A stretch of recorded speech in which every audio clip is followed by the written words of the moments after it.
جو اہل حدیث ہے، جو آپ کا سلفی ہے، وہ اس میں یہ مزار وزار پیر مرید کسی میں بلیو نہیں کرتا. وہ کہتا ہے صرف آپ اور اللہ، آپ کے بیچ میں کوئی انٹرفیرنس نہیں، کچھ نہیں.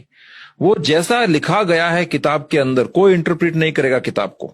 جیسا کتاب کے اندر لکھا گیا اس کو لٹرل فالو کرتے ہیں. اس کو مطلب کتاب اس پر لکھا ہے کہ اس آدمی کے اوپر تھوکنا ہے تو آپ کو تھوکنا ہے.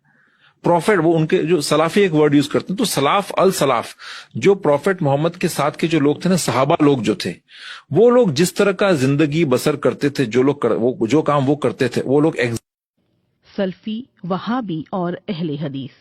سنیوں میں ایک سموہ ایسا بھی ہے جو کسی ایک خاص امام کے انوسرن کی بات نہیں مانتا.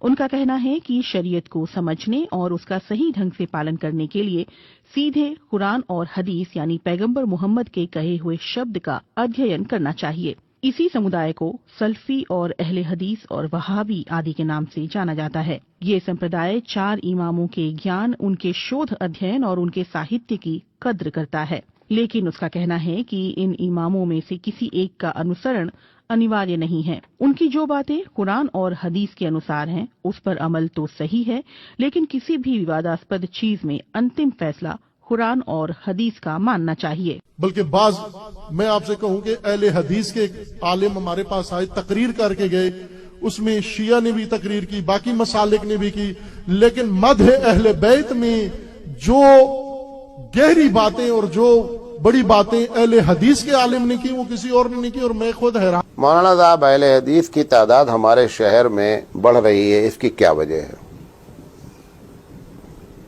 اس کی پہلی وجہ یہ ہے کہ ہم بے دلیل بات کرتے ہیں، وہ دلیل کے ساتھ بات کرتے ہیں. پہلی وجہ.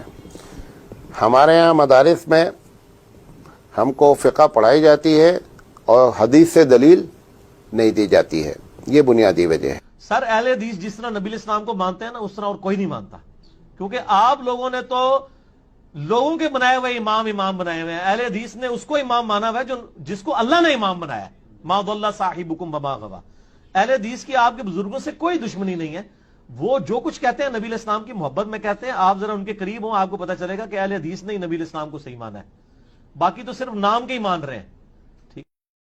اس دور میں کتاب و سنت کا اور قرآن و حدیث کا سچا محافظ اگر کوئی ہے تو اے اہل حدیثوں وہ تم ہو. کعبے کے رب کی قسم، کتاب و سنت کے سچے علمبردار اگر کوئی ہے تو وہ تم ہو. نبی اکرم کی دعوت کے سچے محافظ اگر کوئی ہو تو تم ہو. اللہ کی کتاب کو، شریعت محمد کو اپنی اصلی شکل میں اگر کسی نے باقی رکھا ہے تو اہل حدیثوں وہ تم ہو. سارے لوگوں نے آمیزش ملاوٹ شروع کر دی. کسی کے ہاں پیروں کی ملاوٹ، کسی کے ہاں فقیروں کی ملاوٹ، کسی کے ہاں اماموں کی ملاوٹ، کسی کے ہاں محدثوں کی ملاوٹ. اگر فقیروں، اماموں، محدثوں، پیروں اور ولیوں کی ملاوٹ سے رب کا دیا ہوا سچا اسلام، شریعت محمدی کا سچا پاسدار اور خالص اسلام اگر کسی کے پاس ہے تو اے اہل حدیثوں تمہارے پاس ہے. تم اس کی حفاظت کرو، تم اس کی رہبری کرو. انشاءاللہ قیامت کی صبح تک کوئی تمہارا کچھ نہیں بگاڑ سکتا. لا تزال طائفۃ من امتی علی الحق منصورین. ایک گروہ ہمیشہ حق پر رہے گا. لا یضرهم من خالفهم. کوئی بھی مخالف قیامت کی صبح تک ان کا کوئی کچھ نہیں کر سکتا. کہ میری امت کا ایک گروہ ہمیشہ حق کے اوپر رہے گا. ایک گروہ، لا تزال طائفۃ، ایک گروہ میری امت کا ہمیشہ حق کے اوپر رہے گا.